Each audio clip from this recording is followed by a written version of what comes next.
अपने आप को 2 मिनट बिल्कुल अंतर्मुखता की गुफा में ले जाओगे।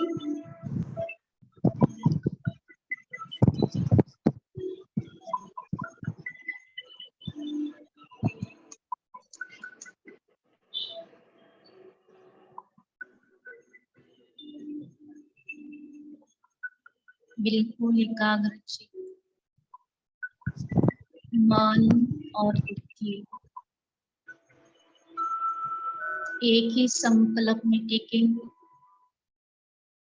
मैं आत्मा निश्चय बुद्धि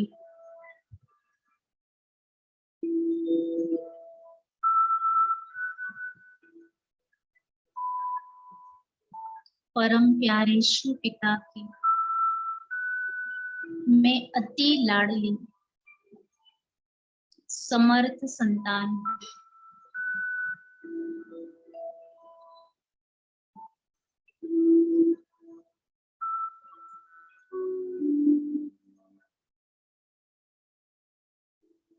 स्वयं शिव बाबा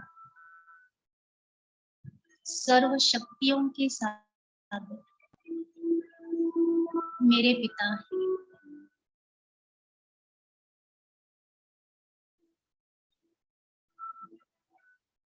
अनुभव करेंगे उनकी समस्त शक्तियां सर्वगुण मुझ आत्मा में आ रहे हैं।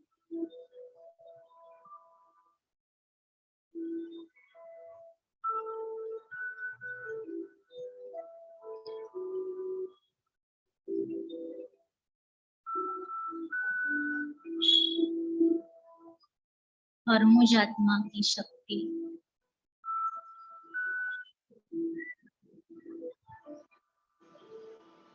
बिल्कुल बाप समान बढ़ती जा रही है।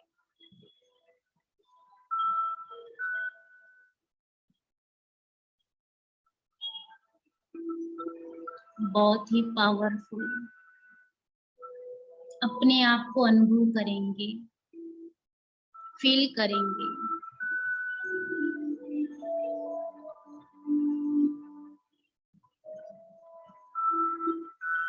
जैसे ब्रह्मा बाबा निश्चय बुद्धि विजयंती बने,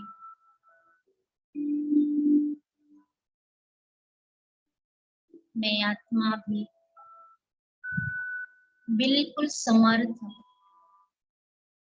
शक्तिशाली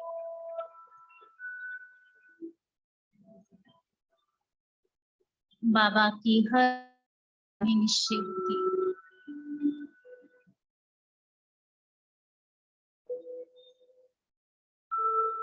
अनुभव करेंगे। मैं मुरलीधर परमात्मा की संतान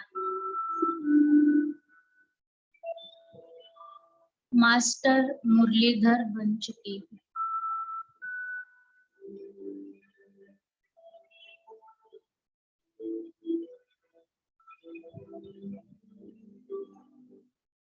मेरा मुरली के प्रति बाबा के महावाक्यों के प्रति बहुत रिगार्ड, रिस्पेक्ट और दिल की गहराइयों का कनेक्शन जुड़ चुका है।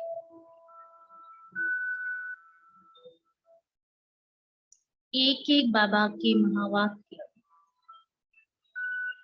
मेरे अंदर समा रहे हैं।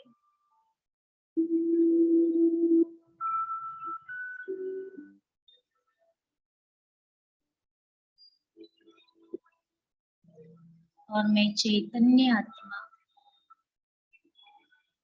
समर्थ आत्मा मास्टर सर्वशक्तिमान,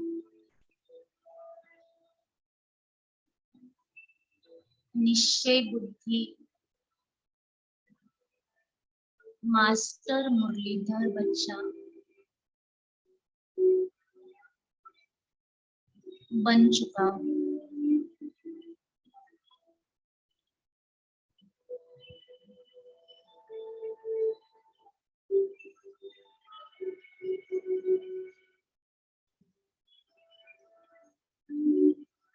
इसी स्थिति में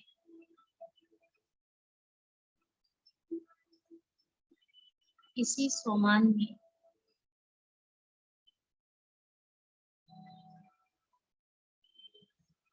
इसी ऊंची स्मृति के संकल्प में स्थित रहेंगे।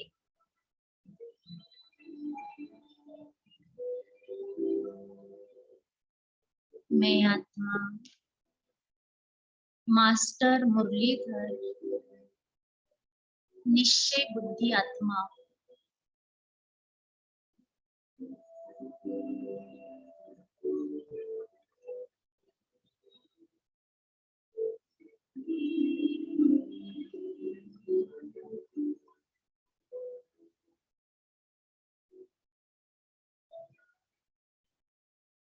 प्यारे बाबा का आह्वान, उनकी शक्तियों का आह्वान अपने सभी सुमानों का आह्वान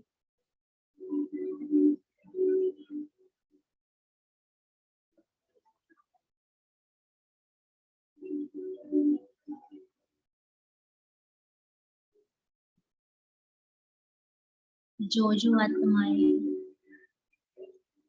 मास्टर मुरलीधर बन चुकी,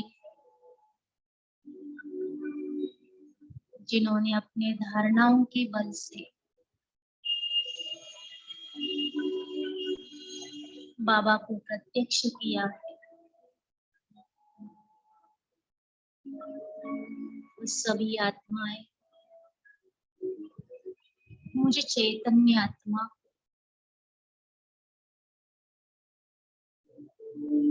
दुआएं दे रहे हैं, शक्ति भर रहे हैं, वरदान दे रहे हैं। बच्चे मास्टर मुरलीधर भव।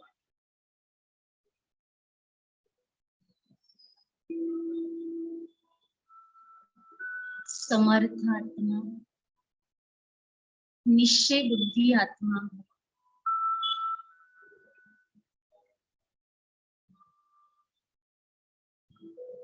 बहुत दिल की गहराइयों से बाप दादा और समस्त मास्टर मुरलीधर बच्चों की दुआएं अनुभव करें।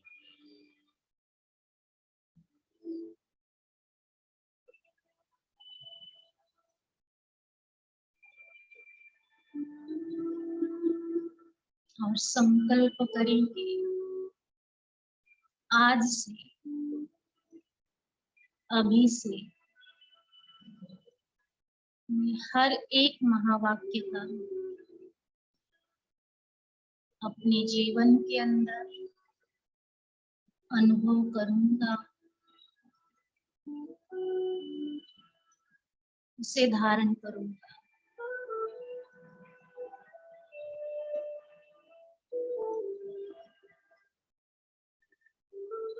और प्यारे बाबा को प्रत्यक्ष करूंगा।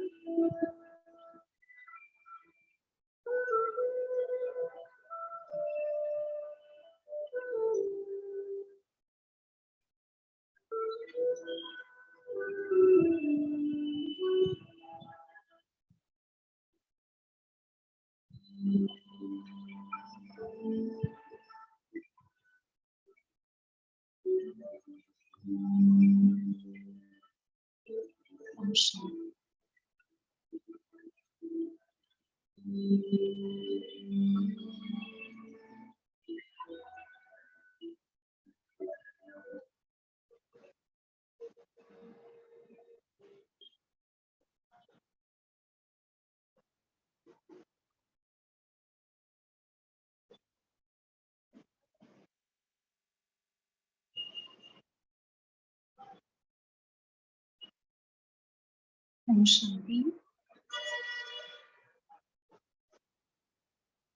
तो आज बाबा ने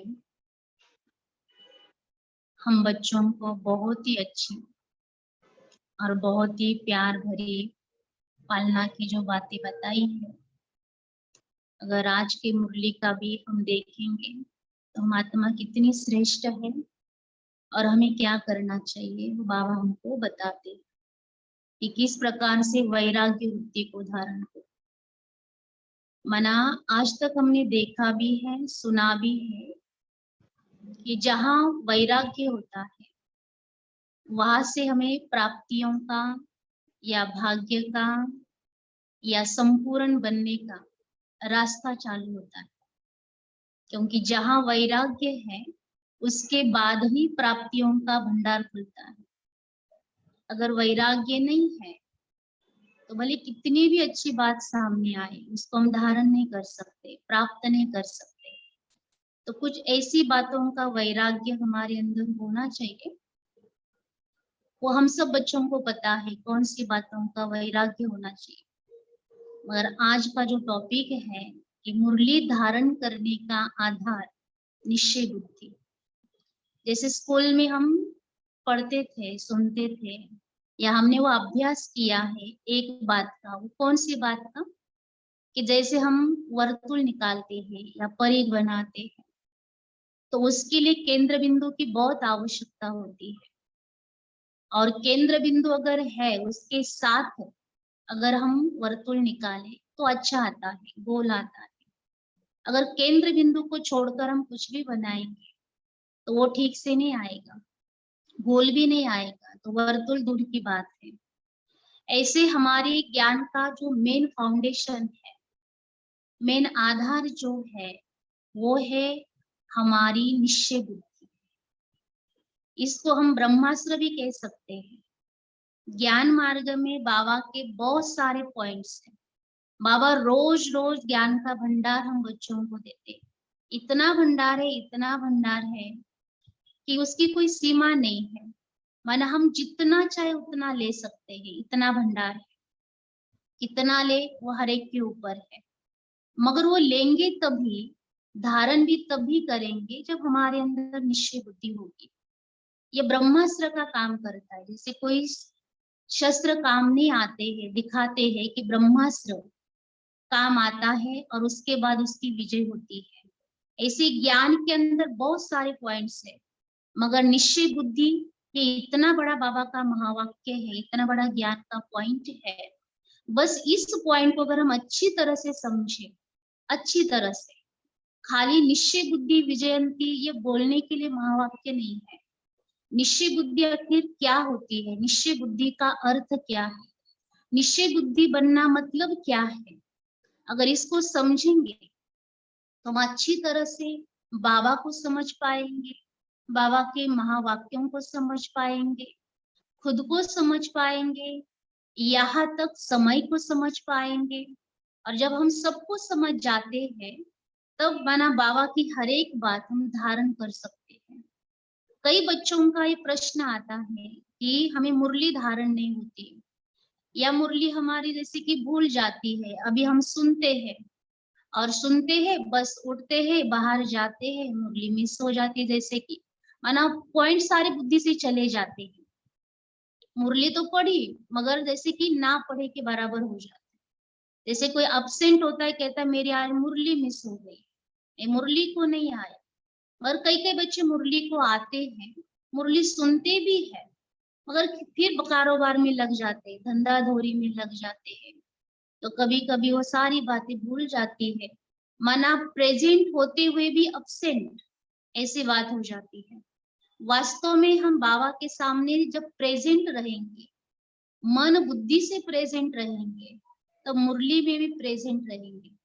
और जो आत्मा मुरली में प्रेजेंट रहता है उसकी हर एक बात बाबा की बुद्धि के अंदर धारण होती है। और ये अनुभव की बातें हैं, मुरली कोई साधारण बात नहीं है। इसलिए निश्चय बुद्धि होने के लिए पहली बात है हमारा बाबा के ऊपर निश्चय होना। बाबा के ऊपर निश्चय होना माना क्या? हम कहते शिव बाबा मेरा पिता है, वो मेरा टीचर है, वो मेरा सतगुरु है। मगर उतनी गहराई से, बहुत दिल की गहराई से हमें समझना है कि वो आखिर है कौन। वो इतनी बड़ी ऊंची अथॉरिटी है, ऑलमाइटी अथॉरिटी है, विश्वाचा नियंता, मानो उसको कहते विश्व का वो नियंता है। इतनी बड़ी अथॉरिटी हमारे सामने आती है और हमें कुछ कहती है, बोलती है, हमारे से बात करती है, तो हमें उस नजर से उसको देखना है कि कौन हमारे साथ बात कर रहा है, कौन हमारे लिए परम धाम छोड़कर आ रहा है, कौन हमारे लिए इस पतित दुनिया में आ रहा है, कौन है। दुनिया के अंदर देखो, किसी से मिलने के लिए भी जाते हैं ना, तो भी माना समझते हैं ये बड़ा दूर से आया है तो हमें जाना पड़ेगा, ये बड़ा दूर से आया है, हमें उसके लिए टाइम देना पड़ेगा, ये बड़ा दूर से आया है, उसके लिए सारी खातिरी करनी पड़ेगी, माना उसको रिस्पेक्ट देना पड़ेगा। हर बात समझते हैं, दुनिया के लोगों की बात हम समझ पाते हैं, उनको रिस्पेक्ट देना भी जानते हैं। क्या वो बात, वो जज्बा क्या हमारे अंदर बाबा के प्रति है? क्या बाबा को हमने उस नजर से देखा, इतनी ऊंची नजर से? या कहीं ऐसा तो नहीं हो रहा है कि घर बैठे भगवान मिला, बस जब टाइम मिले तब जाए, या जब जैसे कि जितना हो सके उतने जाए। कभी कभी तो ऐसा बच्चों का होता है, बस प्रश्न उत्तर पढ़ा, कहा वरदान पढ़ा, कहा स्लोगन पढ़ा, बस इतने गड़बड़ गड़बड़ में भी पढ़ते हैं, तो धारण भी कैसे होगा? बाबा की बातें नर्क को स्वर्ग बनाने वाली है, असुर को देवता बनाने वाली है, हम इतने पत्थर बुद्धि मनुष्य आत्माओं को पारस बुद्धि बनाने वाली है। क्या उन महावाक्यों को हम उतनी गहराई से बिल्कुल शांत चित होकर अनुभव के रूप में और स्वरूप बनकर क्या सुन रहे हैं, वो देखना है। बाबा बहुत बारी कहते, बच्चे जब मेरे सामने आते हो, मेरे सामने जब बैठते हो, तो पहले अपने को आत्मा निश्चय करके बैठो।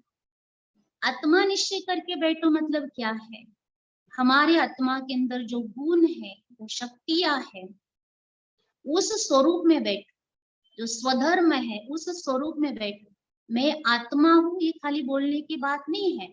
मैं आत्मा के अंदर, मुझे आत्मा के अंदर कौन से स्वधर्म है, उसकी स्मृति में जागरूक होकर बैठना है, माना पात्र बनना है। अगर हमारा पात्र ठीक होगा तो देने वाला जो देता है वो बुद्धि में टिकता है। अगर पात्र ही ठीक नहीं होगा तो देने वाला कितना भी दे रहा है, बरसा रहा है उसके भंडार, फिर भी वो धारण नहीं होता है। इसलिए पहले मेन बात जो है, जब हम बाबा के सामने बैठते हैं तो कौन सी स्मृति में बैठते हैं उसको भी देखना है, और कौन सुना रहा है उसको भी देखना है। इतना रिस्पेक्ट हमारा हो उनके प्रति, बाबा के प्रति। बाबा कोई साधारण नहीं है। भले अभी हमें घर बैठा मिला जरूर है, उन्होंने हमको ढूंढा है, हम बड़े भाग्यवान हैं इसलिए उन्होंने हमें ढूंढा। उसकी भी स्मृति होनी चाहिए, निश्चय के अंदर हमारी भी बात है, हम कौन है और हमें क्या बनना है, और ये ज्ञान किस लिए है। अगर ये सारी बातें समझ में आ जाए ना, तो मुरली की बात कभी मिस नहीं हो सकती। आंखों में बाबा के प्रति इतने आंसू आने चाहिए कि बाबा हमें क्या दे रहा है और क्या देकर क्या बना रहा है। किसी व्यक्ति की बात देखो, बुद्धि में इतनी टच होती है, कभी भूलते नहीं। किसी ने थोड़ा सुख दिया, थोड़ी अच्छी बात बोली, तो सालों तक उसको याद रखेंगे। और भगवान रोज इतनी बड़ी बड़ी बातें, इतनी ऊंची ऊंची बातें हमें बनाने के लिए, हमें अच्छा करने के लिए दे रहे हैं, तो भी हम उसको समझ नहीं पाते। इसलिए मेन बात यह है, बाबा के ऊपर हमारा बहुत बहुत बहुत 100% से भी ज्यादा निश्चय होना चाहिए। प्यार में है, बाबा के प्रति प्यार है, मगर वो प्यार रिस्पेक्ट में होना चाहिए, रिस्पेक्टफुली प्यार होना चाहिए, उतना आदर का प्यार होना चाहिए। जब हम उसके प्रति उतना आदर रखेंगे ना, तो उसकी बातें मिस नहीं करेंगे, कभी नहीं करेंगे। और दूसरी बात है कि हमारा इस ज्ञान के प्रति बहुत निश्चय होना चाहिए।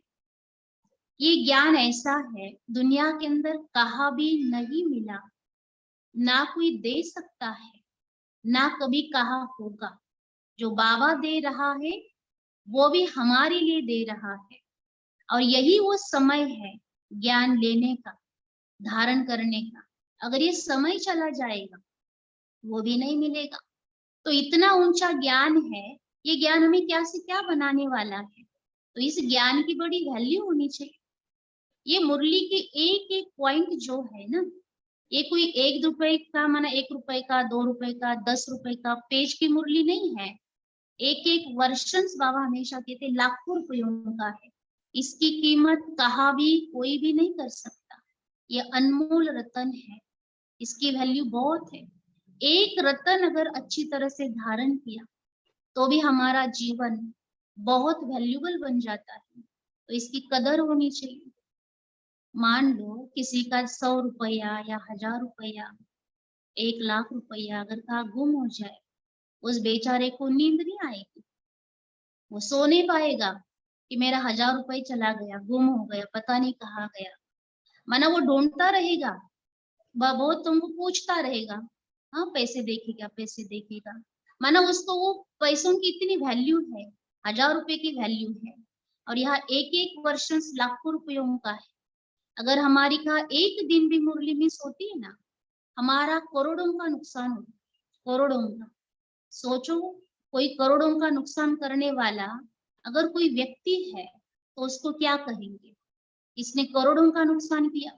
किसी का 100 रुपए का घाटा होता है तो भी कहता है आप कैसे हो, हमेशा घाटे में रहते हो। और यह अगर मुरली मिस हो तो अच्छी बात नहीं है। और खाली मुरली मिस नहीं करनी है, ये बात नहीं करनी है, मगर कहा कहा तो सुनकर भी मिस कर देते हैं। सुनी हुई बात भी धारण नहीं करते। देहधारियों की बहुतों की बातें याद रहती, अच्छी बोली बुरी बोली वो हमेशा याद रहती, मगर बाबा की बातें क्यों याद नहीं रहती, उसका भी कारण देखना है। माना हमारे अंदर, बुद्धि के अंदर मुरली धारण क्यों नहीं होती है, क्या कारण है उसका, क्यों बाकी बातें हमें याद रहती है ना, ये बात क्यों याद नहीं रहती।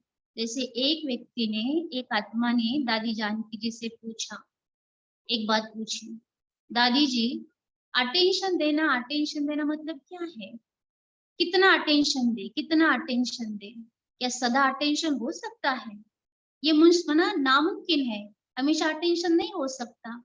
तो दादी ने बहुत अच्छी एक बात बोली, हमेशा टेंशन में रह सकते हो। अगर हमेशा टेंशन में रह सकते हैं तो क्या हमेशा अटेंशन में नहीं रह सकते। अगर टेंशन में रहना आसान है तो क्या अटेंशन में रहना आसान नहीं है। कोई किसी को बोलते हैं ना तो कहते बहुत टेंशन है, सदा टेंशन है, और सदा टेंशन में रहते। तो यही बदली करो, सदा अटेंशन में रहो। आज बाबा ने क्या कहा है, कौन सी बात कही है, और मुझे वो धारण करनी है। जैसे घर में माँ होती है, बच्चों को क्या चाहिए उसी प्रमाण वो खाना बनाती है। रोज का खाना जैसे माँ अलग अलग बनाती है, वैरायटी वैरायटी बनाती है, जो बच्चों को आवश्यक होता है वही बनाती है। ऐसे हमारी प्यारी माँ तो शिव बाबा है ना, बहुत अच्छे रोज मुरली का भंडार हम बच्चों को देते हैं। तो हमारे अनुसार ही देते हैं, रोज हमें क्या चाहिए उसके अनुसार देते हैं। अगर हम वो खाना बाबा इतना प्यार से बना कर दे रहा है और हम ना खाए तो तंदुरुस्त कैसे रहेंगे, रह नहीं सकते। फिर कहते हैं हमें बहुत टेंशन आता है, हम डिप्रेशन में है, हमारी अवस्था ठीक नहीं है, हम बहुत कुछ कर रहे हैं फिर भी नहीं है, मगर खाना तो प्यार से खाया ही नहीं। वो तो खाना होता है, हजम करना होता है, तभी खून बनता है। मतलब बाबा कहते मुरली सुनो, उसका अनुभव करो, उसकी गहराई में जाओ, उसका स्वरूप बनो, तब वो बात है।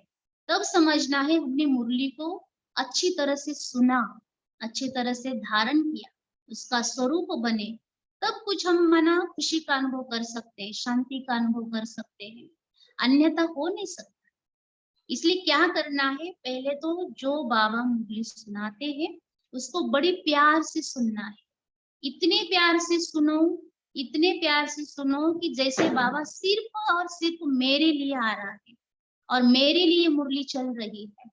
बाबा मेरे लिए है, मैं बाबा के लिए हूँ, ये मुरली बाबा मेरे लिए सुना रहा है। तो जब ये भावना अंदर पैदा हो ना, तो बाबा के महावाक्य मिस नहीं होंगे, क्योंकि दूसरा कोई सुनने वाला नहीं है, मैं सुन रही हूँ और वो मेरे लिए सुना रहा है। जैसे दो व्यक्ति अगर बात कर रहे हैं कहा, तो दो व्यक्ति बात करते हैं तो एक दूसरे के ऊपर कितना ध्यान रहता है। ऐसे थोड़ी होता है कि दूसरा दूसरी तरफ देखता रहे और एक बोलता ही रहे, ऐसा नहीं होता। तो कहा हम बाबा के सामने बैठे हुए अगर बुद्धि से बाहर जाते हैं तो बाबा की बड़ी बड़ी अनमोल बातें मिस हो जाती है। इसलिए बातें मिस होने के बाद जो बात हमें धारण करनी चाहिए थी, जो बाबा हमारे लिए कह रहा है, वो भी क्या हो जाती है, मिस हो जाती है। इसलिए बड़े अटेंशन से, बड़े प्यार से बाबा की मुरली को पहले ध्यान से सुनना, एक एक, जैसे चात्रक मिसल, जैसे चात्रक पक्षी होता है ना, वो जैसे बरसात की एक एक बूंद का प्यासा होता है, और वो इतना प्यासा होता है कि आवाज करता रहता है, बरसात कब आए, बरसात कब आए। और बरसात आती है, उसको बड़ा आनंद होता है, बड़ी खुशी होती है, और मना जैसे कि डांस करने लगता है, उसको इतना अच्छा लगता है कि बरसात आई, वो इतना चात्रक होता है। ऐसे मुरली के लिए हम आत्मा इतनी चात्रक होनी चाहिए, माना जैसे कि बस मुझे बाबा के पास जाना है, बाबा के महावाक्य सुनना है, बाबा मेरे लिए आया और मुझे सुनना है, आज बाबा ने मेरे लिए क्या कहा होगा, आज बाबा मुझे क्या देने वाला है। जैसे किसी के प्रति बहुत स्नेह होता है, तो अगर वो कहता है आज मैं आपको ये देने वाला हूँ, तो इसके मन में जिज्ञासा निर्माण होती है, उत्सुकता निर्माण होती है, ये मुझे आज क्या देने वाला है। तो ऐसे मुरली के अंदर भी रोज आना चाहिए, आज बाबा मुझे क्या बताने वाला है, आज बाबा मुझे कौन सा खजाना देने वाला है, आज बाबा मुझे कौन सी गिफ्ट देने वाला है। और बाबा जो जो गिफ्ट, जो जो खजाना, जो जो रत्न देते हैं, उसको अच्छी तरह से संभाल कर रखना है, क्योंकि इसी के आधार से हमारा सत्युग में जो भी है, ये पढ़ाई जो है ना, इतनी वंडरफुल है, इतनी वंडरफुल है। इस जन्म में फायदा तो है ही है, मगर आगे 21 जन्मों के लिए इतना फायदा ऐसी दुनिया के अंदर ना का पढ़ाई है, ना कोई इतना माना माला माल कर सकता है जो आगे भी हो। ऐसा दुनिया के अंदर कोई नियम या कोई बात बनी नहीं है जो आगे भी ले जाए। मगर ये पढ़ाई देखो कितनी अच्छी है, कितनी वंडरफुल है, और कितनी बाबा प्यार से उसको समझाता है। और इस जन्म में हमारा जीवन तो सफल होता ही है, आगे जन्म जो भी है सारे 21 जन्म वो भी सफल होते हैं। कितनी बड़ी बात है कि हम इतनी ऊंची नजर से इस पढ़ाई को देखते हैं, ये कोई साधारण बात थोड़ी है। ये ऋषि मुनि देखो, महामुनि देखो, भगवान को प्राप्त करने के लिए 12-12 साल, कितने साल तपस्या कर रहे, वो बेचारे तड़प रहे हैं, सारे उनके पीछे भाग रहे हैं, और भगवान हमारे पीछे है, हमें ही इतना सारा दे रहा है, तो हमें कितनी खुशी होनी चाहिए, हमें कितनी खुशी होनी चाहिए कि हमें क्या मिल रहा है। अगर किसी को लॉटरी मिल जाती है, 1000 रुपए, 1 लाख या जो भी है, उसको बड़ी खुशी होती है, मुझे लॉटरी मिल गई, लॉटरी मिल गई। ईश्वरीय खजाना बहुत बहुत बहुत बड़ी लॉटरी है, ये कोई साधारण लॉटरी नहीं है।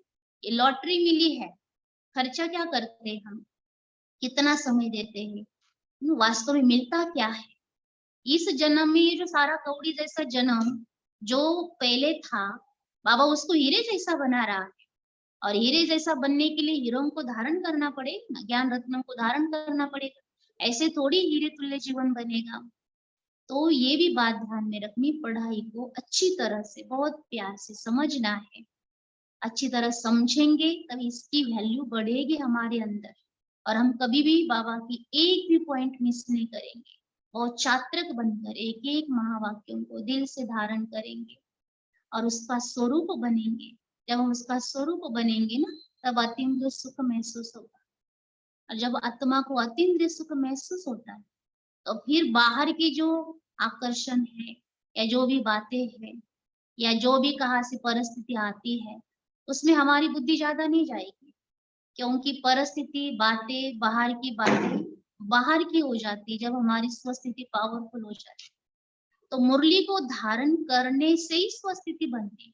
इसलिए निश्चय बुद्धि इस बात में, पढ़ाई पर पूरा पूरा निश्चय हो कि यही वो ज्ञान है जो मुझे हीरे तुल्य बना रहा है, यही वो ज्ञान है जो मुझ आत्मा पतित आत्मा को पावन बना रहा है। यही वो ज्ञान है जो नरक को स्वर्ग बना रहा है। यही वो ज्ञान है जो अनेक जन्मों के सारे जो खाते हैं, हिसाब किताब जो है वो चुकतू कराने में मदद करता है। यही वो ज्ञान है। तो इस ज्ञान को इतनी ऊंची नजर से देखेंगे ना, तो एक पॉइंट भी मुरली का मिस नहीं होगा। फिर बात आती है अपने अपने निश्चय की। अपने निश्चय की मतलब अपने ऊपर निश्चय बुद्धि होना। मैं कौन हूँ? दुनिया के अंदर इतने करोड़ों लोग हैं, कितने आत्माएं हैं, मगर परमात्मा ने मुझे उनमें से चुना। क्यों चुना? इतने सारे होते हुए मुझे ही क्यों चुना? तो अपनी भी वैल्यू को समझना है। अपनी वैल्यू को जब समझेंगे ना, तब माना अपने प्रति भी रिस्पेक्ट निर्माण होगा। मुझे क्या करना है, मेरा रोल क्या है, उसके बारे में भी समझना है। अपने ऊपर निश्चय बुद्धि होना बहुत आवश्यक है। जिसका अपने पर विश्वास होता है, आत्मविश्वास होता है, वो जीवन में कुछ भी कर सकता है, बहुत अच्छा बन सकता है। मगर खुद के ऊपर अगर विश्वास नहीं है, कभी कभी बच्चों का क्या होता है, डाउट निर्माण होता रहता है अपने प्रति। मैं सच में देवता बनूंगा, या सच में मेरे संस्कार बदली होंगे, या सच में जो बाबा कहता है वो मैं धारण कर पाऊंगा, या सच में पता नहीं होगा या नहीं होगा। ये बार बार पता नहीं बोलने से, जैसे उषा दीदी जी हमेशा कहते हैं, पता नहीं बोलने से का पता न कट हो जाए। ये ब्राह्मण जन्म बहुत वैल्यूबल जन्म है, और ये ब्राह्मण जीवन के अंदर भगवान ने मुझ आत्मा को चुना। मेरा भाग्य कितना ऊंचा है, मैं कोई साधारण आत्मा थोड़ी हूँ। जैसे देखो दुनिया के अंदर का एक है ना, कोई वीआईपी होता है और किसी व्यक्ति को जैसे कि किसी काम के लिए चुनता है, तो उस व्यक्ति को बड़ा नशा चढ़ता है कि मुझे देखो ना, इतने बड़े वीआईपी आमदार ने, खासदार ने, है ना, मुझे बुलाया, मुझे चुना इस कार्य के लिए। वो बड़ा अपने ऊपर गर्व महसूस करता है। क्या हमें वो बात अंदर से आती है? स्वयं ऑलमाइटी अथॉरिटी, विश्व का जो नियंता है, उसने मुझे चुना है। कोई हमारा साधारण सिलेक्शन थोड़ी हुआ है, नहीं, बहुत बड़ी अथॉरिटी ने सिलेक्शन किया हुआ है। ये इलेक्शन नहीं है, ये सिलेक्शन है। भगवान ने सिलेक्ट किया हुआ मैं अनमोल मोती हूँ, और मैं अनमोल मोती परमात्मा के नयनों का नूर हूँ। मैं कोई साधारण नहीं, और गारंटी उसने ली है मुझे अच्छा बनाने की। बस खाली मुझे अपने ऊपर विश्वास रखना है कि मैं भी बाबा के विश्वास में पात्र बनूंगा या बनूंगी, मैं करके दिखाऊंगी। क्योंकि विजय हमारा जन्म सिद्ध अधिकार है। बाबा ने जैसे हमारा कोर्स होता है ना, जन्म होता है बच्चों का, ब्राह्मण बच्चों का, तभी एक सर्टिफिकेट हर एक को दिया हुआ है। दुनिया के अंदर ये रस्म नहीं है, ये बात नहीं है कि एडमिशन जब लिया उसी टाइम पास का सर्टिफिकेट दे दिया। ऐसा कभी कहा नहीं होता है, मगर यहाँ होता है, इस भगवान के घर में होता है, इस विद्यालय में होता है। कौन सी बात? कि जब भी बाबा का बच्चा बनता है, बाबा उसी साल माना उसी टाइम उसी को विजय का सर्टिफिकेट देता है, विजयंती भव। तो हम क्यों माना खुद के अंदर डाउट निर्माण करें, मेरा विजय होगा या नहीं होगा, मेरे संस्कार बदली होंगे या नहीं होंगे, मैं अच्छा बनूंगा या नहीं बनूंगा। ये हमारे अंदर ये बात आने का कोई सवाल ही नहीं उठता है। इसलिए जब आत्मा अपने ऊपर निश्चय करती है, बाकी सिलेक्शन के ऊपर निश्चय करती है, पढ़ाई इतनी ऊंची है, ये पढ़ाई अच्छा करने ही वाली है, मुझे हीरे जैसा बनाने वाली ही है। अगर ये निश्चय है तो अपने ऊपर भी निश्चय। तो इसलिए कभी खुद के ऊपर डाउट नहीं करना है, मेरे संस्कार बदलेंगे या नहीं बदलेंगे, मैं बाबा की मुरली धारण करूंगा या नहीं करूंगा। होगी, होगी, सब पॉइंट बाबा की याद रहेगी। बस निश्चय रखो अपने ऊपर, बाप के ऊपर, और इस पढ़ाई के ऊपर, और सबसे बड़ी बात है समय के ऊपर। बाबा के ऊपर रखना नंबर 1 बात, बाबा की पढ़ाई के ऊपर रखना वो भी नंबर 1 बात, अपने ऊपर निश्चय रखना वो भी नंबर 1 बात, और समय के ऊपर निश्चय रखना वो भी नंबर 1 बात। हर बात नंबर 1 है। तो समय के ऊपर निश्चय रखना है। समय कौन सा चालू है? कौन सा समय चालू है? ये संगम युग का समय कल्याणकारी समय है। और बाबा हमेशा कहते बच्चे, ब्राह्मण बच्चों का कल्याण निश्चित है, समय कल्याणकारी है। जैसे कोई सीजन का टाइम होता है, आप ऐसे भी अगर कहा ना बीज ये कर देंगे ना तो भी वो बीज आएगा। क्यों आएगा? क्योंकि उसका समय है आने का। ऐसे बाबा कहते हैं संगम का समय जो है ना वो कल्याणकारी है, और ब्राह्मण बच्चों के लिए तो हमेशा कल्याण है। भले कहा बातों में बच्चों को ऐसा लगता है इसमें क्या कल्याण है, इसमें क्या कल्याण है, मगर कल्याण निश्चित होता है। हमारा समय के ऊपर 100% निश्चय होना चाहिए। ये संगम का समय कल्याणकारी है, मेरे लिए है, विश्व के लिए है, हर आत्मा के लिए कल्याणकारी है। और स्वयं भगवान ने कहा है, तो कोई साधारण व्यक्ति ने थोड़ी कहा है। भगवान कहता है समय कल्याणकारी है। ये संगम की बेला वरदानी बेला है, सिर्फ वरदानों की वर्षा संगम पर हो रही है, इसलिए बस वरदानों को लेने का समय है। कहा सोचने का, प्रश्न करने का या उसमें उलझने का ये समय ही नहीं है। ये सारी बातें द्वापर कलयुग में थी, प्रश्न करने की, उलझने की, माना बहुत सारी बातों में बुद्धि योग जैसे कि लगाकर दुखी होने की, वह खाली सिर्फ द्वापर कलयुग की बातें थी। हम कभी अभी बाबा कहते वो समय चला गया है, हमारा जन्म हुआ है, तो जन्म के अंदर नए नए संस्कार, नई नई बातें, संगम की बातें होनी चाहिए। हम संगम युगी आत्मा, बाबा कहते हमेशा बुद्धि में संगम युग रखो। ये उच्चते उच्च युग है, कल्याणकारी पुरुषोत्तम ये संगम युग है। तो हमें भी उत्तम ही बनना है, और हम उत्तम ही बनेंगे। निश्चय रखना है समय के ऊपर, अपने ऊपर बनने ही है, इसमें कोई शंका ही नहीं है। अगर हमारे अंदर कहा भी अगर प्रश्न आता है, चाहे वो किसी भी बात के लिए हो, तो इसका मतलब निश्चय की कमी है। संगम पर एक भी प्रश्न निर्माण नहीं हो सकता अगर निश्चय पावरफुल है, तो निश्चय का फाउंडेशन पक्का है तो प्रश्न उठ ही नहीं सकता, क्योंकि ये प्रश्नों का युग है ही नहीं। प्रश्न जो है बाबा कहते दुनिया के सामने बहुत है, हम सारे प्रश्नों का उत्तर देने वाले बाबा ने हम बच्चों को चुना है। हम उत्तर देने के लिए है, प्रश्न करने के लिए नहीं है। ना हमें बाबा से कोई प्रश्न करना है। कई कई बच्चे तो बाबा से भी प्रश्न करते हैं, कहा कहते बाबा आपने तो कहा था इस समय विनाश होगा, अभी तक विनाश नहीं हुआ, कब करोगे? वास्तव में ऐसा प्रश्न करना, बाबा ने एक मुरली में कहा था जैसे कि तमो प्रधान पुरुषार्थ। बाबा ने जब भी कहा विनाश होगा, अभी होगा, इतने सालों में होगा, बाबा ने कहा, तब बच्चों ने कितना पुरुषार्थ किया, बहुत पुरुषार्थ किया, उनकी अवस्था बनी। तो बाबा ने तब कहा, अवस्था बनी बच्चों की और वो फाउंडेशन में आ गए, सभी के लिए कल्याणकारी बने, सबके लिए रथी महारथी बने। क्यों? तब उनकी अवस्था बनी, तभी तो यज्ञ इतना खड़ा हुआ। अगर बाबा ने तब नहीं कहा होता तो सब मैंने कितना पुरुषार्थ करते, वो भी ढीले होते।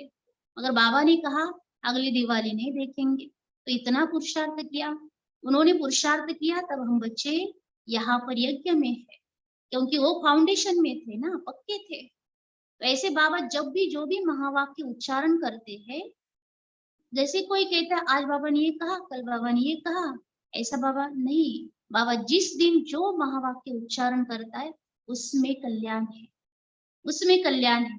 बाबा के हर महावाक्य में कल्याण है। अगर बाबा कहते हैं आज विनाश होगा, उसमें कल्याण है। अगर बाबा ने कल की मुरली में जैसे कहा नहीं अभी विनाश नहीं होगा, बाद में होगा, समय पड़ा है, उसमें भी कल्याण है। कहा बच्चे मूंझ जाते हैं, पता नहीं अभी मेरा क्या होगा।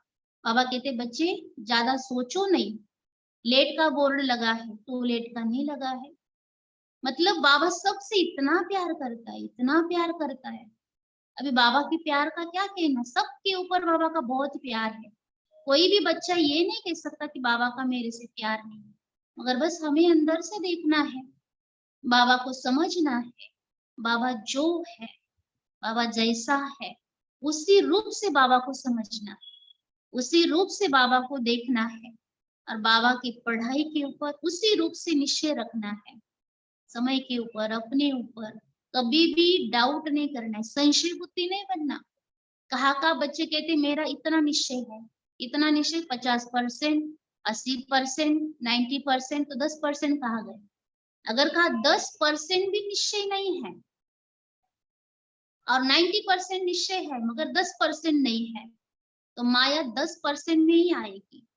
माना 10% आपने खुला छोड़ दिया, जैसे सारे दरवाजे बंद कर दिए, बस कहा खिड़की जो है वो जैसे कि खाली छोड़ दी, उसको बंद नहीं किया, तो धूप आएगी, क्या भी जो भी होगा वहां से आएगा ना, सारा घर आपका खराब कर देगा।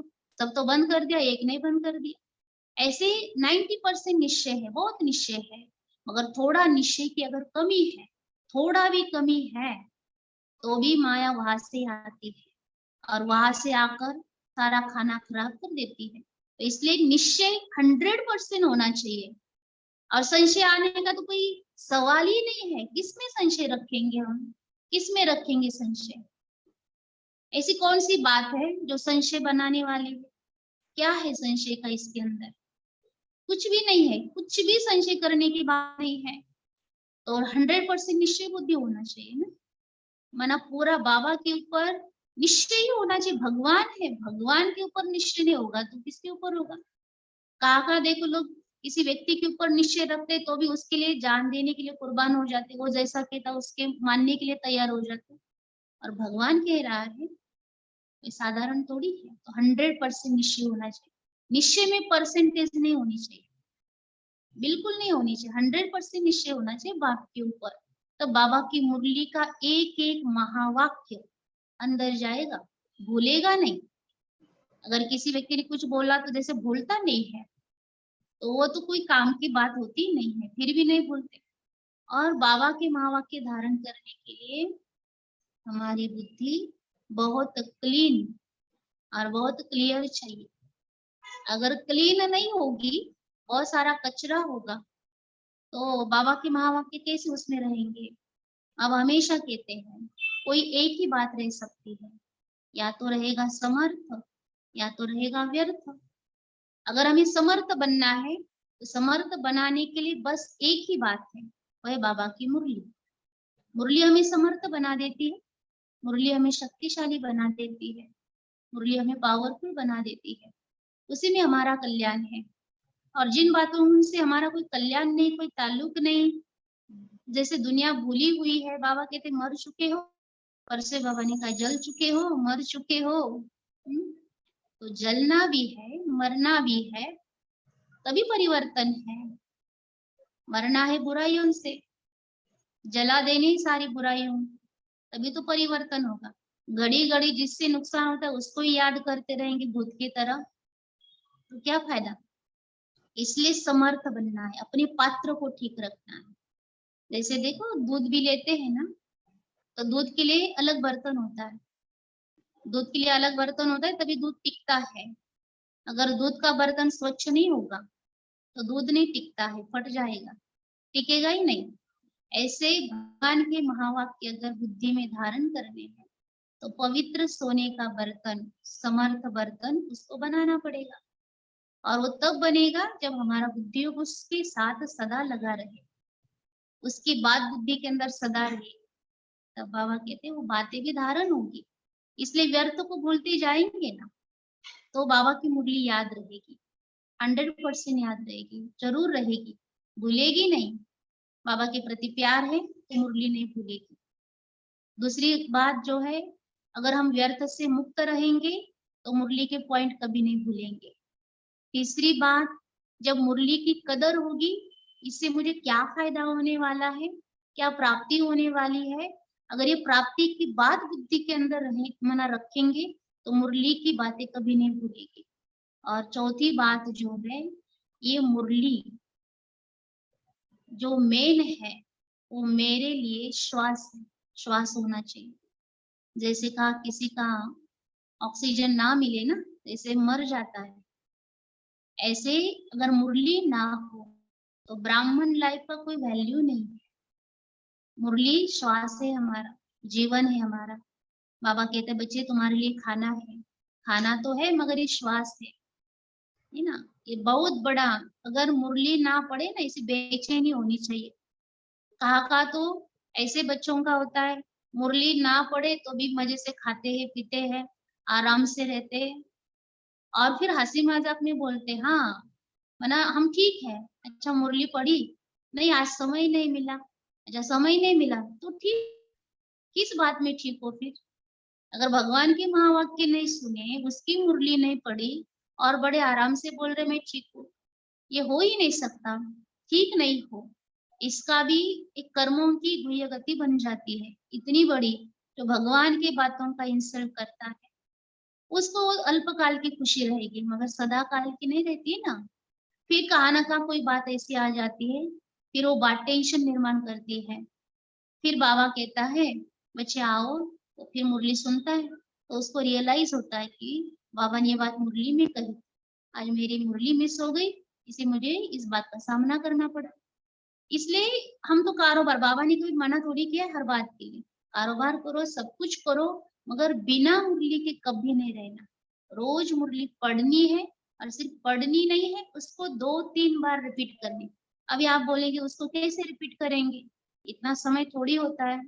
रिपीट कर सकते हैं, या तो उसका अलग-अलग सेक्शन बनाओ मुरली के।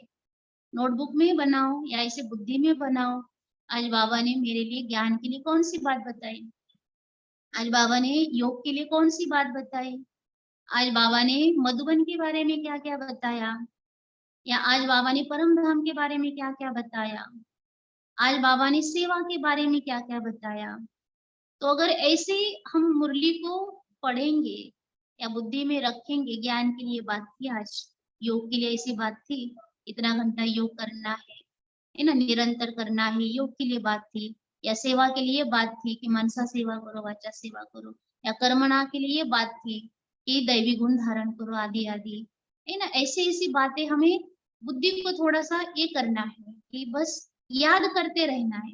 खाना खाते टाइम याद करो, पानी पीते टाइम याद करो, कर्म करते टाइम याद करो, कर्मयोगी बनना है ना। नहीं तो बाबा कहते हैं, अगर कहा कर्म कर रहे हैं तो कर्म कॉन्शियस बन जाएंगे। इसलिए योग में कर्म करना अच्छा है। योग में ही कर्म करेंगे ना तो कर्म का भी फिर बोझा नहीं आता है। और बाबा की मुरली इतना अच्छा खजाना मिला है, तो चिंतन करते करते कर्म कर सकते हैं। और उसको बार बार 2-3 बार, अगर 3 बार भी मुरली रिपीट करेंगे ना, मन ही मन, अंदर ही अंदर, तो आप माना 100% आप, माना जैसे बाबा को जो पोता मिल देते हैं ना, हर कोई तो बाबा का बच्चा बाबा को पोता मिल तो देगा ना सोने के पहले।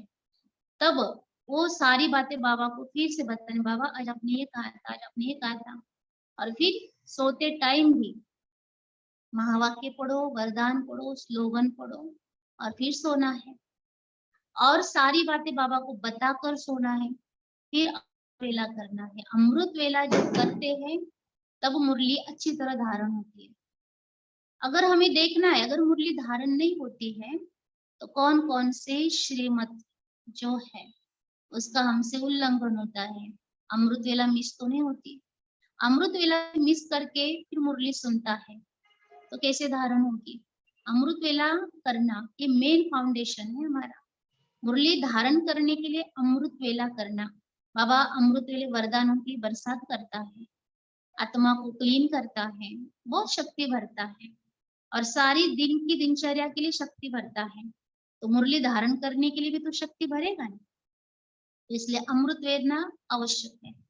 और फिर मुरली धारण करने के लिए भोजन की बात, हमारा भोजन जो है बड़ा अच्छा, बाबा की याद में बना हुआ हो, बाबा को भोग लगाकर उसको खाना है। आप देखेंगे इसका असर मुरली धारण करने के ऊपर बहुत होता है। अगर कहा मुरली हमारी धारण नहीं हो रही है तो हमें भोजन को भी देखना है कि हमने बाबा की याद में भोजन खाया, बाबा को याद करके भोजन खाया, बाबा की मुरली का पॉइंट उसका चिंतन करके भोजन खाया।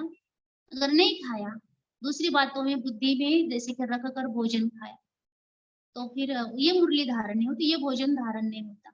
इसलिए भोजन करते टाइम मुरली का भी कुछ न कुछ बातें याद करो, तो आप अनुभव करेंगे मुरली धारण होती है, होती ही है।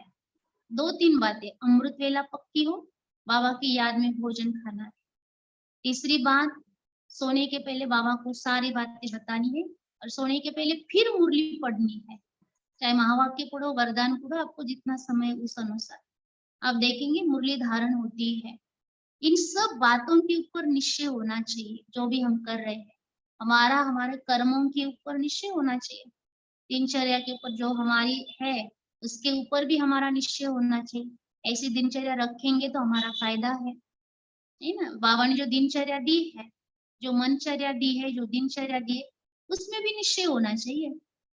अगर उसमें निश्चय है, उस अनुसार हम करते हैं, तो मुरली धारण जरूर होती है। और बाबा को जैसे कहते हैं ना, बाबा हजार भुजा वाला बाबा हमारे साथ है। हजार भुजा वाला बाबा हमारे साथ है तो डरने की कोई बात नहीं है। इसका अर्थ क्या है? इसका अर्थ एक्चुअली ये है, बाबा के मुरली के अंदर हजारों श्रीमत आती रोज, हजारों श्रीमत है। और वो सारी श्रीमत जब हम धारण करते हैं, इसका मतलब बाबा हमारे साथ है। जब इतनी सारी श्रीमत हम धारण करेंगे तो डरने की कोई बात ही नहीं है। अवस्था अचल अडोल रहेगी। दुनिया की अक्षय, जैसे आज मुरली में कहा ना, अक्षय योनि सेना अगर हो बाहर जैसे कि, और हम अचल अडोल है, बाबा की याद में है, तो थोड़ी कोई हमारा बिगाड़ सकता है। तो इसलिए हजारों भुजा वाला बाबा हमारे साथ, मतलब हजारों बाबा की श्रीमत अगर हमने धारण की हुई है, जो बाबा ने रोज की मुरली में कहा, उस अनुसार अगर हमने किया है, तो हमारी अवस्था अचल अडोल रहेगी और 100% रहेगी। भले परिस्थिति बाहर से कितनी भी आए। क्योंकि हम देखते हैं ना, बच्चा कभी कभी बच्चों का ये आता है, हम इतना करते हैं, इतना पुरुषार्थ करते हैं, तो हमारे सामने कोई परिस्थिति नहीं आनी चाहिए, कुछ भी नहीं आना चाहिए। मगर ऐसे थोड़ी होगा। अगर आप अभ्यास कर रहे हैं और आपकी परीक्षा न हो, अगली क्लास में आप जा ही नहीं सकते। कहा हम बाजार में जाते हैं और हमें 50 रुपए का मटका लेना है, तो हम चारों तरफ से ठोक कर उसको देखते हैं कि किस प्रकार का मटका है ना। 50 रुपए के लिए भी हम इतना उसके बारे में सोचते हैं, तो हमें बाबा विश्व की बादशाही देने वाला है। तो इतना विश्व की बादशाही देने वाला है, तो कुछ तो परीक्षा होगी ना हमारी। और बिना परीक्षा के आगे जाना, ये तो कोई कायदा है नहीं और ये उचित भी नहीं है। परीक्षा आती है, उसमें जो हम हमारे एफर्ट्स कहो या हमारे अभ्यास कहो या सोमानों का अभ्यास कहो, बाबा के प्रति जो प्यार है, उसके प्रति जो फिर बहुत सारा, जितनी परीक्षा आती है ना, उतना बाबा के प्रति और मना आत्मीयता रहती है, बहुत प्यार रहता है, बहुत बाबा के प्रति खिंचाव होता है। क्योंकि आत्मा को अंदर से मालूम है कि इस परिस्थिति में मुझे शक्ति भरने वाला सिर्फ शिव बाबा है। वही है जो मुझे इससे पार कराने वाला है, बाकी कोई पार करा नहीं सकता। वो एक ही है नैया को पार कराने वाला। तो उसके प्रति बार बार और प्यार बढ़ेगा ना, उसके प्रति बार बार जाना होगा। जैसे कोई किसी के सामने बार बार जाता है तो आत्मीयता और बढ़ती है ना। तो हम भी बाबा के पास बार बार जाते हैं तो आत्मीयता और बढ़ती है। इसलिए परीक्षा आना भी हमारे लिए, बाबा हमेशा कहते हैं, तूफान भी तोहफा है, तो ये तोहफा समझ कर लेना है ना। इसलिए बाबा के जो जो महावाक्य है ना, वो सारे महावाक्य, उसमें सिर्फ हमारा कल्याण है। तो इन बातों को अच्छी तरह से अगर हम ध्यान में रखेंगे, तो मेरा तो विश्वास है, दिल का विश्वास है, मुरली कभी मिस नहीं होगी। या मिस नहीं होगी मतलब मुरली के पॉइंट मिस नहीं होंगे। धारणा बड़ी सहज होगी मुरली की, उसका स्वरूप बनते जाएंगे। सुनना अलग बात है, समझना अलग बात है, और उसको सोच समझ कर समाना अलग बात है। मगर ये तीनों भी होनी चाहिए, सुनना भी है, समझना भी है और समाना भी है। जब उसको समाएंगे ना, तब खुशी बढ़ेगी, और खुशी बढ़ेगी और अच्छा लगेगा। और ये साकार मुरलियां ना बहुत अनुभव देने वाली है, और अव्यक्त मुरलियां हमें अव्यक्त बनाने वाली है। इसलिए अव्यक्त मुरलियों का अभ्यास भी बहुत आवश्यक है। साकार मुरली रोज हमें सुनना भी बहुत आवश्यक है। अगर ये हमारा डेली है तो बहुत अच्छा लगेगा। मुरली के लिए ऐसा आत्मा, इस भागी भागी बाबा के पास ऐसे आनी चाहिए। आज बाबा मुझे क्या बताने वाला है। बस बहुत चातरक बनना है, एक भी पॉइंट मिस नहीं होनी चाहिए। तो बाबा हमेशा कहते हैं जो इतनी सारी मुरली पढ़ेंगे ना, मिस वर्ल्ड बन जाएंगे। दुनिया के अंदर तो कहते हैं ये मिस वर्ल्ड है, ये यूनिवर्स है, जो भी है, मगर यहाँ एक भी मुरली मिस नहीं करेंगे, पॉइंट मिस नहीं करेंगे तो कितने मिस वर्ल्ड बन जाएंगे, है ना। बहुत सुंदर आत्मा बन जाएगी, बहुत सुंदर बन जाएगी, क्योंकि ये मुरली है आत्मा को सुंदर बनाने वाली। जो स्वयं शिव बाबा सत्यम शिवम सुंदरम है, वह आया ही है हमें सुंदर बनाने। तो मुरली के सिवा सुंदर नहीं बन सकते। मुरली हमारी गहने है, मुरली हमारा शौक है। मुरली क्या नहीं है, क्या नहीं है, मुरली सब कुछ मुरली है। और बाबा हमेशा कहता है जिसका मुरली से प्यार है, उसका मुरलीधर से प्यार है। अगर हम एक तरफ कहें मेरा बाबा से बहुत प्यार है, बहुत प्यार है, इतना प्यार है, बात मत पूछो, मगर मुरली पढ़ने के लिए टाइम नहीं है, बाबा नहीं मानता। बाबा कहता बच्चे मुरली नहीं पढ़ी और कहता मेरे से प्यार, ये हो नहीं सकता। इसलिए हम मुरली पढ़ते हैं ना, तो बाबा हमसे प्यार करता है। मुरली की पॉइंट हम धारण करते हैं, दूसरों को सुनाते हैं, बाबा हमसे प्यार करता है। जब हम मुरली अच्छी तरह से समझ कर एक दो बारी जितना पढ़ेंगे, आप अनुभव करेंगे बाबा आपके आसपास ही है। वो देखता रहता मेरा बच्चा कितना अच्छी तरह पढ़ाई पढ़ रहा है, मुरली के ऊपर चिंतन कर रहा है। और परसों 2-3 दिन पहले बाबा ने कहा था ब्रह्मा बाबा रात को 2 बजे उठकर 10-12 पेज लिखते थे ताकि बच्चों को मुरली मिले। अभी कितनी सोचने की बात है, 60 वर्ष की उम्र में माना स्वयं शिव बाबा ने ब्रह्मा का तन लिया, और ब्रह्मा बाबा की उम्र भी तो 60 वर्ष थी। और 60 वर्ष की उम्र में भी हमारे लिए इतनी मेहनत उन्होंने भी की, बाप दादा ने दोनों ने मेहनत हमारे लिए की है। तो कम से कम हमें सिर्फ क्या करना है, जैसे कोई माँ अच्छी तरह से भोजन बनाती है, बच्चों का काम है सिर्फ खाना। अगर खाना है तो प्यार से खाना है ना, अलग अलग माना सोच विचार करके क्यों खाना है, प्यार से खाओ। मेहनत से बनाया है, बाबा हमारे ऊपर इतनी मेहनत कर रहा है, मेहनत से बनाया हुआ, तुम्हें सिर्फ खाना है, प्यार से खाना है, रिगार्ड से खाना है, रिस्पेक्ट से खाना है। तो ये भी भोजन मुरली भी रिस्पेक्ट से सुननी है। भोजन भी जब खाते हैं वो भी रिस्पेक्ट से खाना है, हर बात रिस्पेक्ट से होनी चाहिए। रिस्पेक्ट होगा तो खुद का रिस्पेक्ट बढ़ेगा भगवान की नजरों में। तो भगवान भी अपने पलकों पर बिठाता है, तभी बिठाता है जब उसकी बात हम मानते।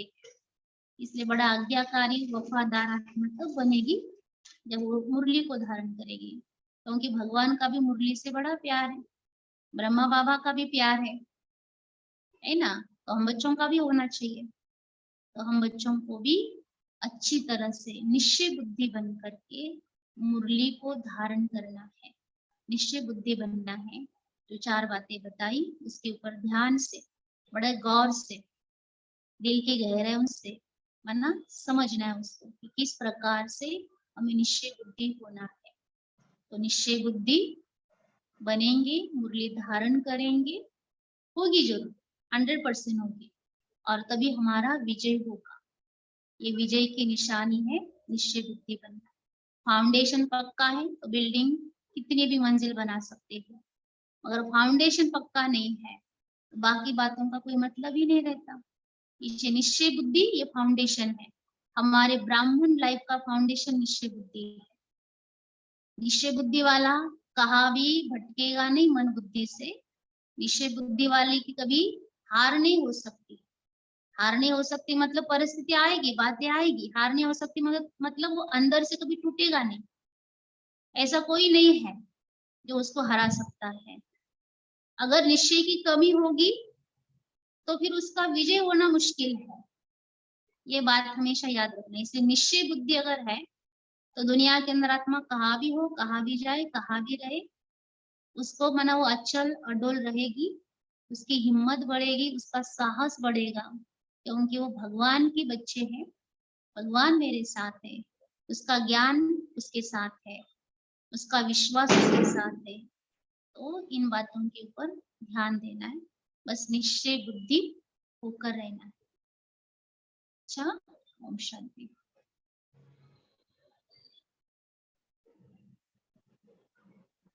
जी ओम शांति। ओम बहुत शांति। अच्छा। अभी हम सबको रिक्वेस्ट करेंगे कि जिनको भी कुछ क्वेश्चन पूछना है वो हैंड रेज करे। 10-15 मिनट हम थोड़ा क्वेश्चन आंसर करेंगे। और जो भी यूट्यूब में है सुन रहे हैं वो भी यूट्यूब में चैट विंडो पर क्वेश्चन पूछ सकते हैं। अगर किसी को पूछना है कि जो अभी निश्चय बुद्धि के बारे में बताया ना, हैंड रेज करना ताकि हमको भी समझ में आ जाएगा। पर्सनल मैसेज ठीक है, मैसेज भी भेज सकते हैं चैट में।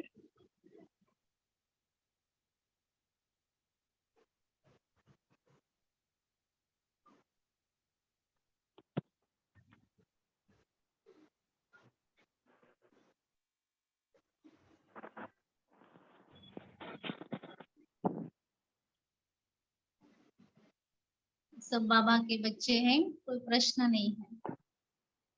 वैसे तो आओ। रोज दीदी जी अव्यक्त मुरली ग्रुप है ना, रोज हम हम्म, ज्वाइन होते ही है और विशेष करके रोज के अव्यक्त मुरली पढ़ते हैं। तो माना सभी को पता ही है, वैसे तो सुबह 5 बजे 5 से पौने 6 बजे तक मुरली होती है। और दूसरी बात है शाम को 9 से 9:45। तो जो भी समझ लो कुछ नए हैं तो इसी जूम आईडी पर हर रोज ये क्लास होता है। साकार मुरली तो आप अपने अपने सेंटर पे सुनते ही होंगे, लेकिन ये अव्यक्त मुरली खास स्पेशल दीदी ने कहा ना, अव्यक्त बनने का पुरुषार्थ है। जी अनिता दीदी जी। ओम शांति भाई जी। ओम शांति दीदी। ओम शांति।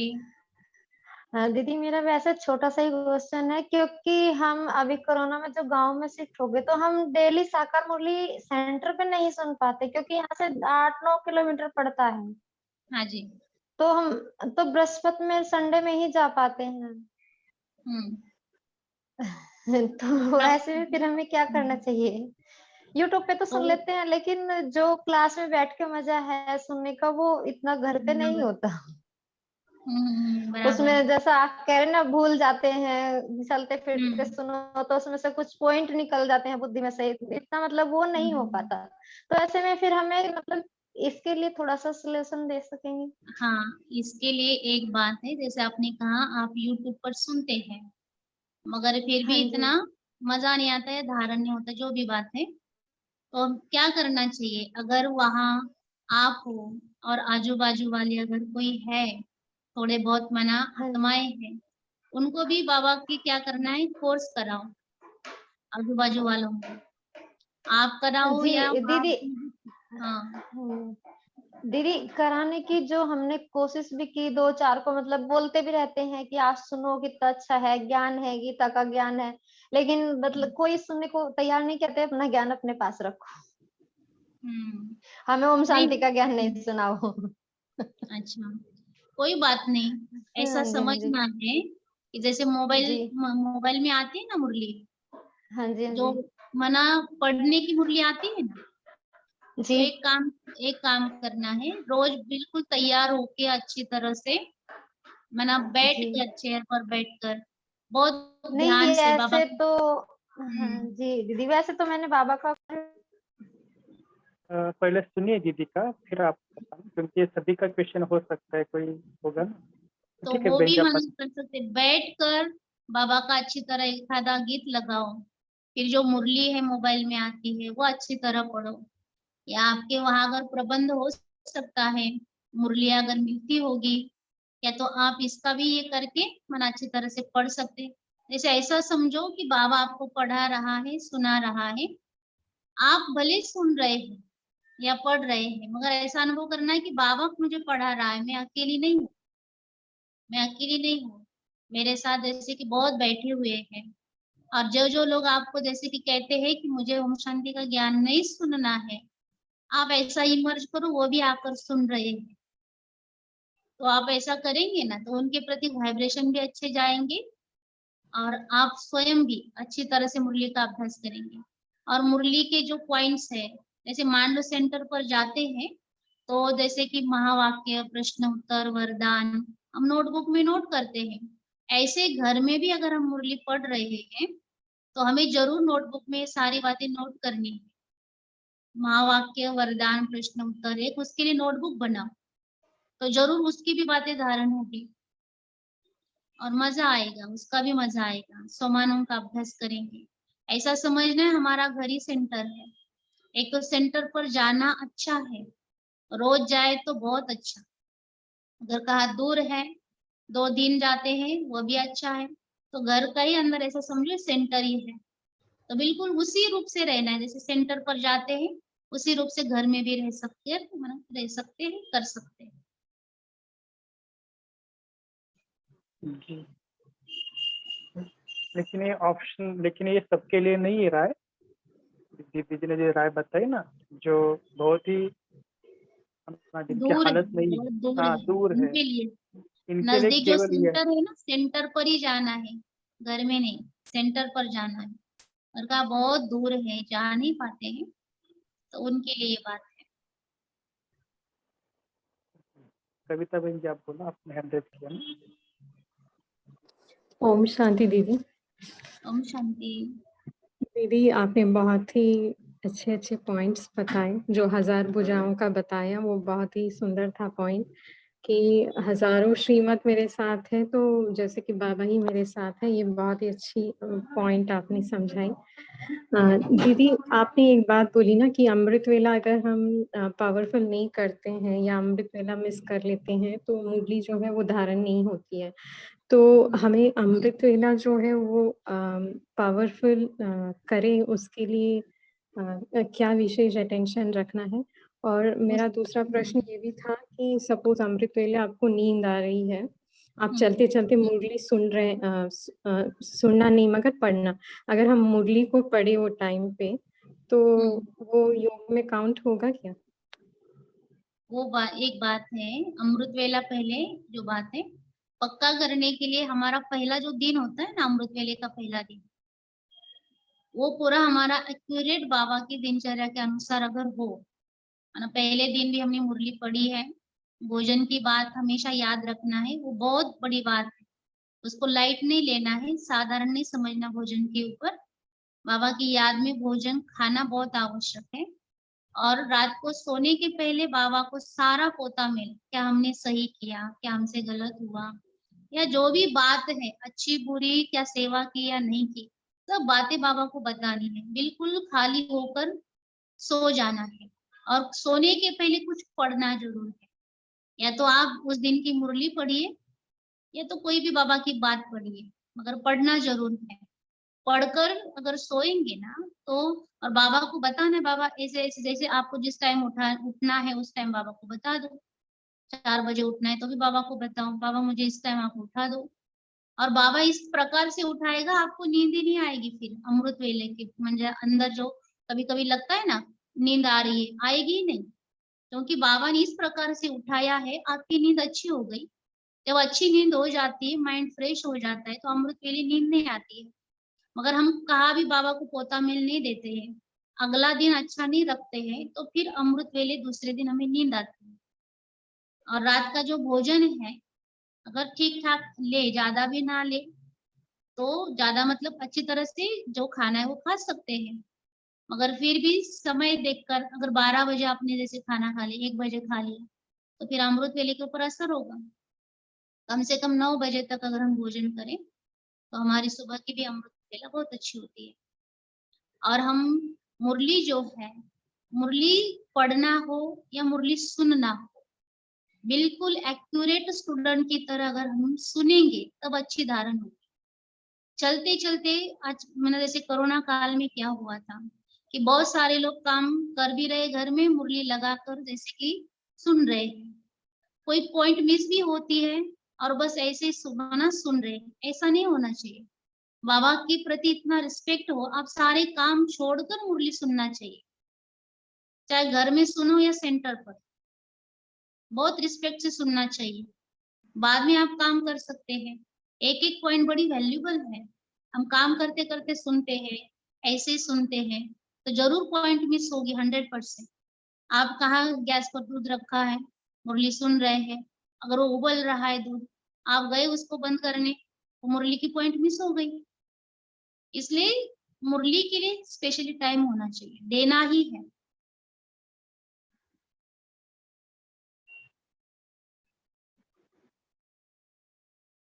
ठीक है। जी।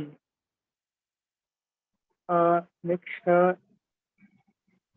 कविता बहन जी, आपको क्लियर हुआ ना?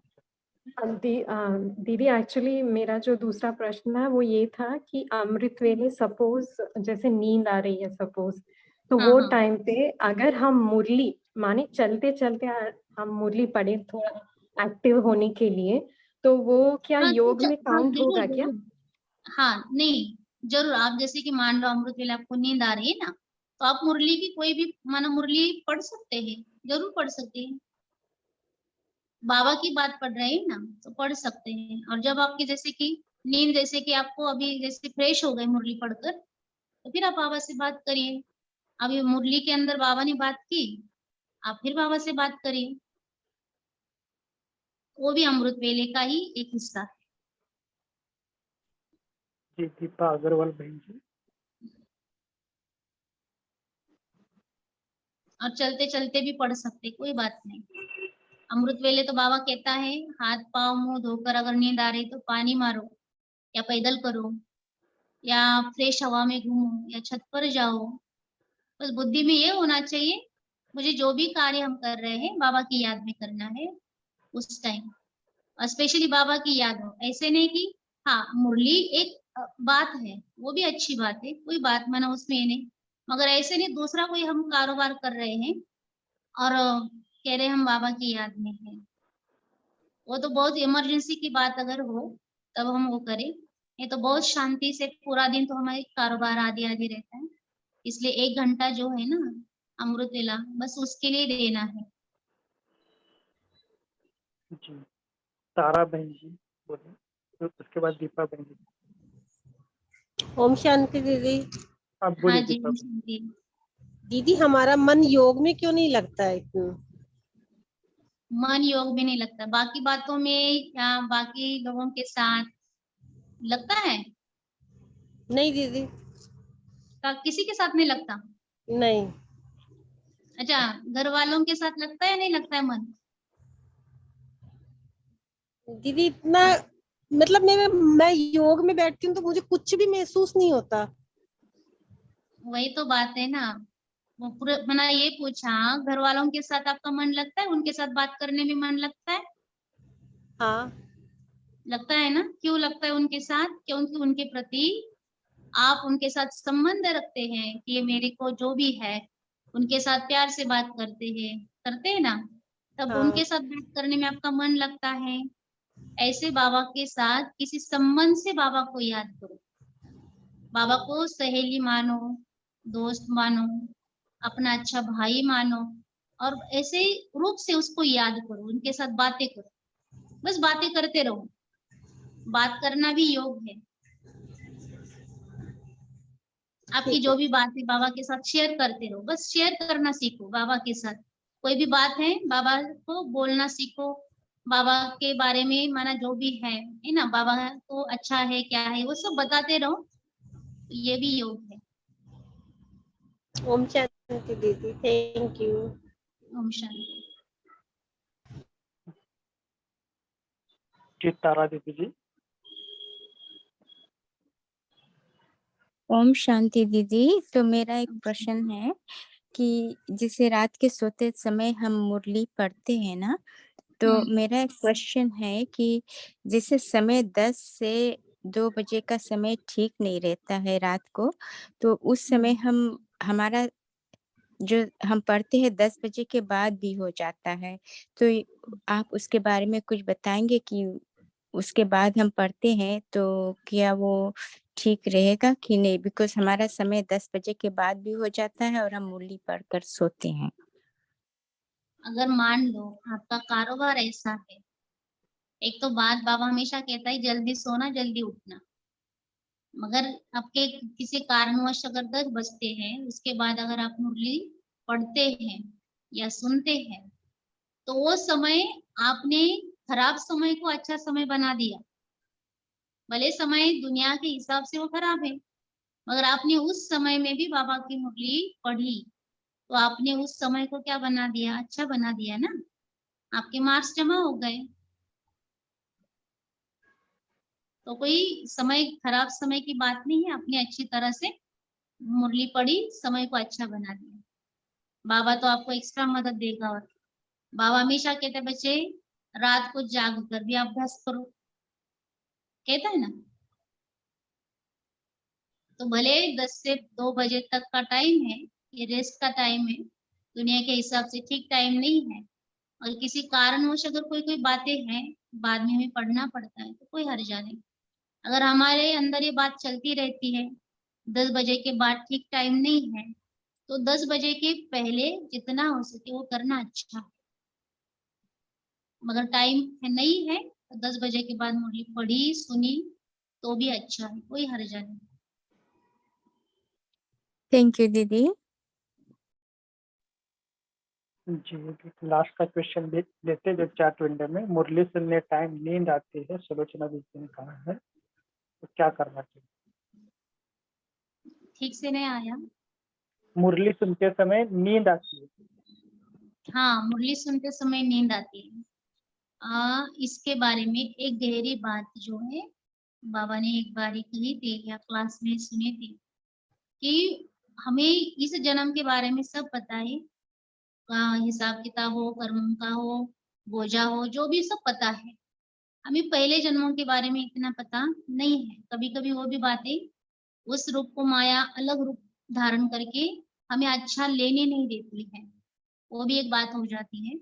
इसलिए क्या करना है, योग में सारे विकर्मों को भस्म करना है, योग पावरफुल करना है। चाहे अमृत वेला हो, जब समय मिले तब हो।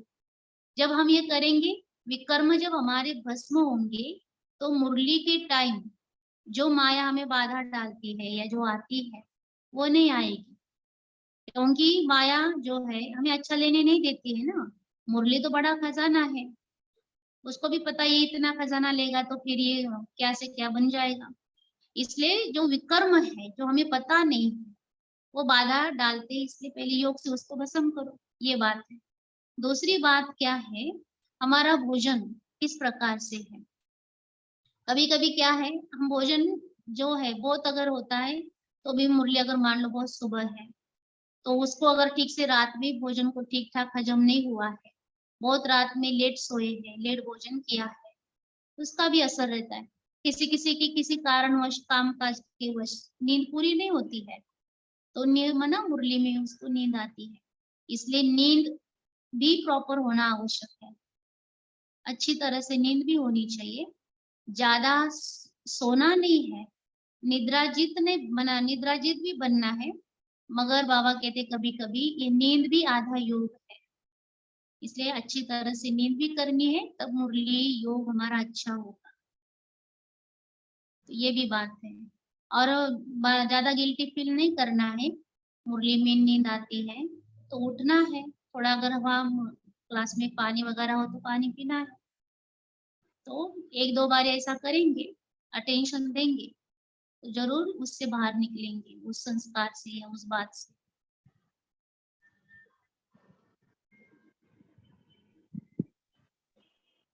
शांति।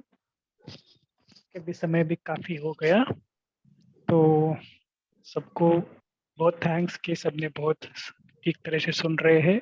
और सबसे बड़ा थैंक्स हमारे आदरणीय शिवानी दीदी को, जो जिन्होंने हमारे लिए समय निकाला। और हम आपको दीदी रिक्वेस्ट करेंगे कि बीच बीच में आप आते रहना, क्योंकि बहुत सारे और विशेष करके सबको लाभान्वित करना। और जो भी यूट्यूब पे सुन रहे हैं सबको भी थैंक्स, क्योंकि अभी तक बहुत सारे जन यूट्यूब पर भी देख रहे हैं ना। और ये क्लास यूट्यूब पर अवेलेबल भी है, वो जो लिंक आप सभी को ग्रुप में भेजा है ना, उस पर आप कभी भी कल भी दोबारा क्लास सुनना, और उसमें से कुछ खास पॉइंट निकले तो आप अगली बार जरूर इसका अनुभव करना। फिर भी कुछ क्वेश्चन कुछ किसी के है तो आप व्हाट्सएप कर सकते हैं, बाद में आपको आंसर मिल जाएगा। लास्ट में हम 1 मिनट साइलेंस रखते हैं।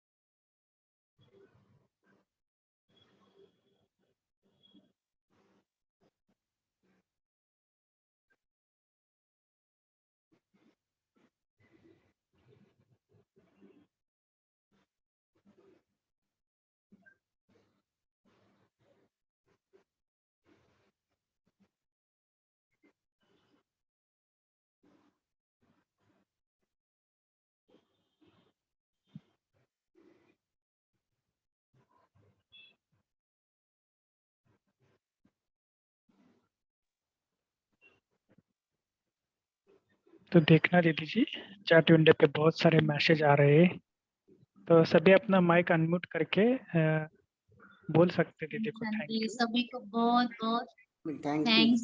थैंक यू दीदी। Happy Om mother's Shanti day. Didi. Om Shanti Didi. Thank you. Om Shanti Thank you, Aunty. Didi. Happy Mother's Day to everyone. Om Shanti. Happy Om Mother's Mother's Day. Day। Thank you. सभी को happy mother's day. Happy Om Shanti, good night. शांति चलो thank you सभी को। Okay thank you, call को समाप्त करते हैं। ओम शांति।